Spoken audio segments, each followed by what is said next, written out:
Hi, I'm Emily, a junior studying rhetoric and media at Hillsdale College, and this is Imprimis. Here is the March-April 2025 issue, New Thinking Needed on National Defense, by Stephen Bryen, senior correspondent at Asia Times. The following is adapted from a lecture prepared for delivery at a Hillsdale College National Leadership Seminar in Kansas City, Missouri. Defending America and America's friends and allies is expensive. If you add up the price tag, not even including secret programs or the cost of U.S. intelligence, our current defense expenses stand at $875 billion per year. When you add the cost of intelligence, which is vast, the total cost of defense rises to about $1 trillion annually.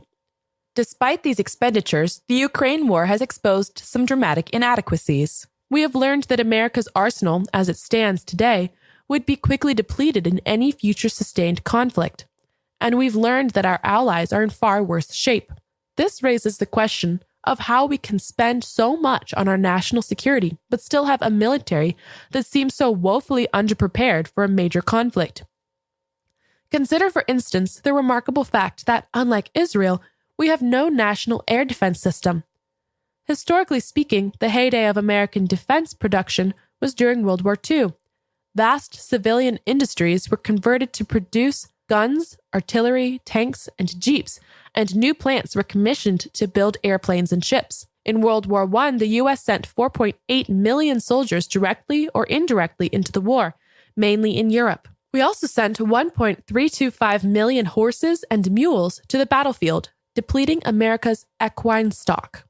The U.S. came into the fight with no tanks, and at war's end, we had no tanks. We had 45 commissioned transport ships and another 80 former merchant marine vessels. By contrast, in World War II, we sent 16.8 million soldiers to fight in Europe, North Africa, and Asia, around 4 times more than in World War I, and we manufactured 2,751 Liberty ships in 18 shipyards, turning out 3 ships every 2 days. Such a feat of production is inconceivable today. Building a cargo ship takes years, and most of the production takes place outside of the U.S. The availability of shipbuilding slots has been reduced, particularly in the most prolific shipbuilding nations. China's delivery time now averages around 3 years, with tankers at 2.8 years and liquid natural gas vessels even longer. Dry bulk carriers ordered in 2024 are currently expected to be delivered in 3.6 years on average. In World War II, the U.S. manufactured around 300,000 aircrafts, including 63,715 fighters and fighter bombers for the U.S. Army, Air Force, Navy, and Marines. Today, the total number of fighter aircraft in the Air Force, Navy, and Marines is 2,531, about 25 times fewer. Of course, we have new generations of weapons today that never existed before. These can be summarized under the name precision-guided munitions, or PGMs. Some PGMs are relatively inexpensive, but most of them require sophisticated electronics and multiple sensors. Many require support when in flight and guidance from satellites, most notably the Global Positioning System, GPS, which is run by the U.S. Air Force and costs over $2 billion per year to operate. All of these PGMs are time-consuming to build, test, operate, and maintain. A key lesson of the Ukraine war is that when we deploy certain types of PGMs, such as anti-tank missiles or man-portable air defense systems like Stinger missiles, it takes years to manufacture new ones. We have also learned that the tooling needed to produce various types of PGMs no longer exists. Indeed, in some cases, entire factories have been dismantled. This means that if we want more PGMs, we will have to start from scratch. Another weakness of our defense manufacturing capabilities is that we depend heavily on global supply chains. Specialized parts may be produced in the U.S., but sometimes they come from other countries, including China.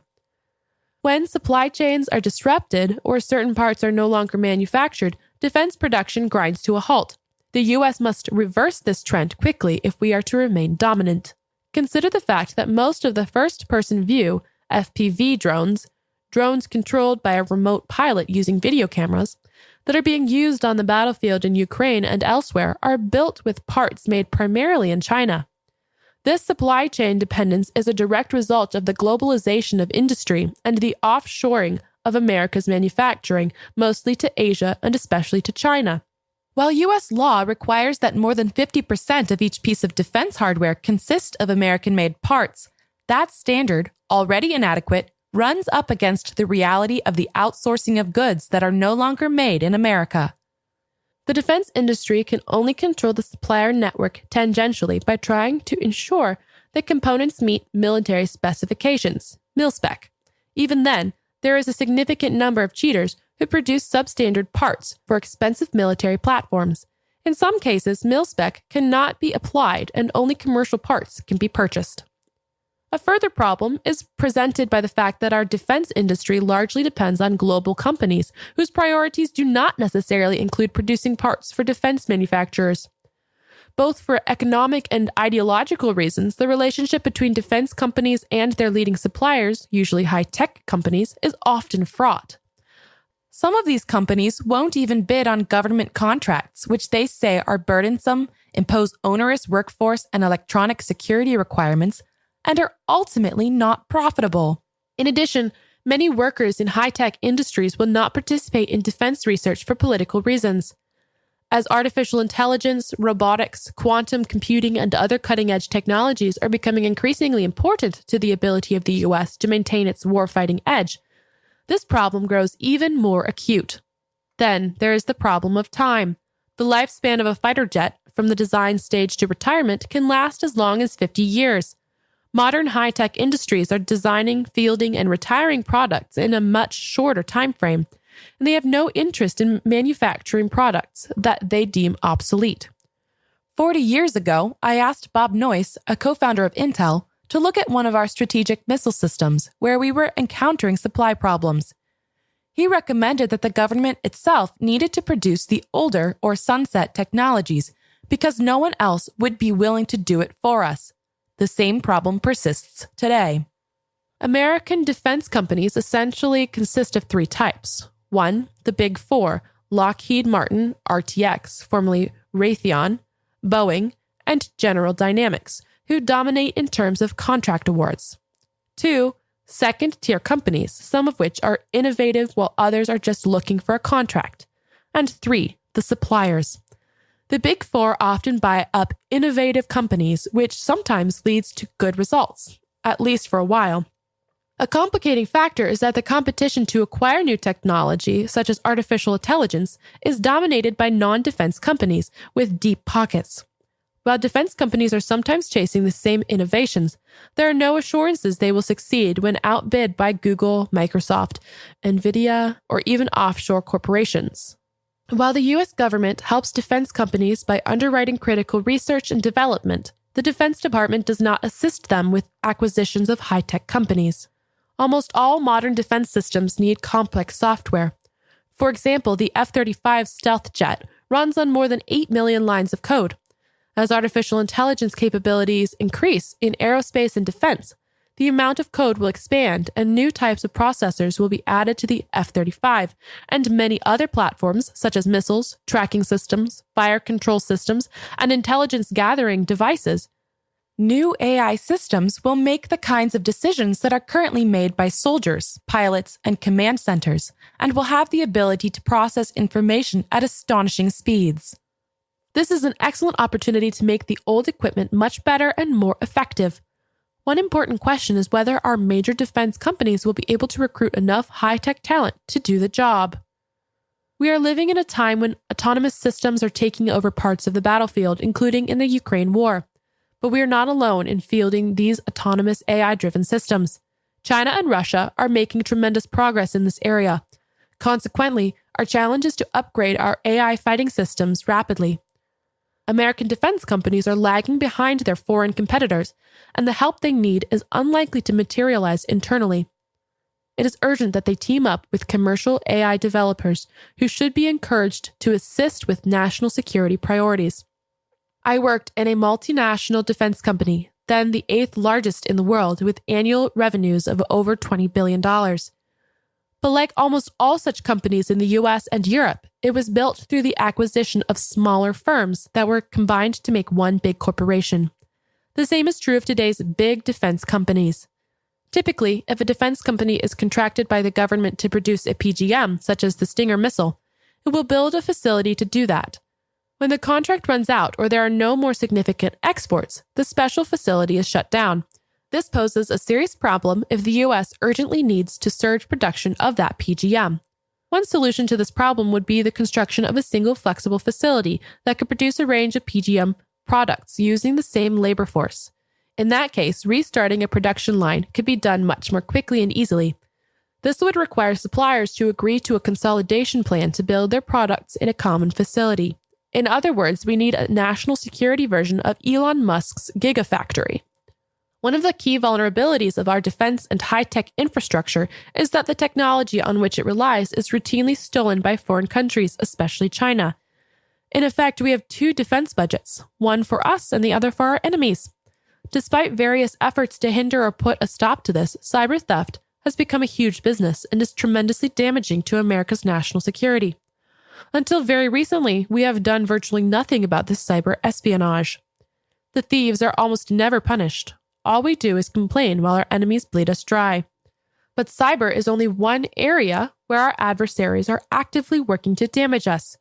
They are using all the tools of espionage at their disposal in an effort to replicate our most advanced defense and commercial technologies. This relieves them of huge costs and speeds up their development schedule for new weapons such as ICBMs, submarines, advanced radars, and satellites. We must take the steps necessary to protect our defense investments. If we don't, we may one day find ourselves engaged in a conflict with an enemy who is much better prepared for the fight than we are. An important thing we learned very early on in the Ukraine war was that the incredibly expensive tanks we gave to the Ukrainians were defenseless against very inexpensive FPV drones. A thoughtful national defense establishment would have drawn the conclusion from this that we should launch a crash project to develop an effective and inexpensive answer to drones. But no such project was launched. So when the Iranian-backed Houthis started firing drones at ships in the Red Sea, what was the U.S. response? For each $30,000 Iranian drone we shot down, we employed two $2 million missiles. A grade schooler could do the math. That is not a sustainable defense policy. Recently, by the way, forces on the ground in Ukraine have found that relatively inexpensive shotgun technology is proving more effective against drones than previously tried methods. We need new thinking, something that doesn't come naturally to large bureaucracies like the one in the Pentagon about national defense. A guiding principle of that new thinking must be that the defense budget is not inexhaustible. We should remain hopeful that the new leadership in the Pentagon will shake things up.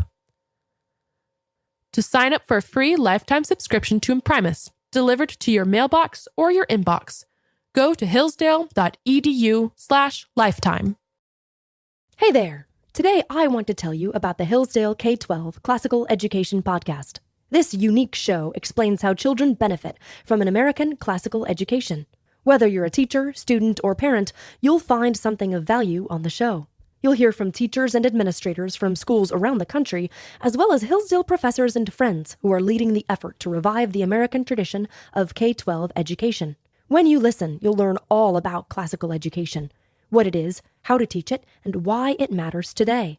And there are dozens of back episodes on specific topics, like teaching Singapore math, reading great books, and even understanding how athletics is critical to a child's development. Listen every Monday on podcast.hillsdale.edu. That's podcast.hillsdale.edu or wherever you find your audio.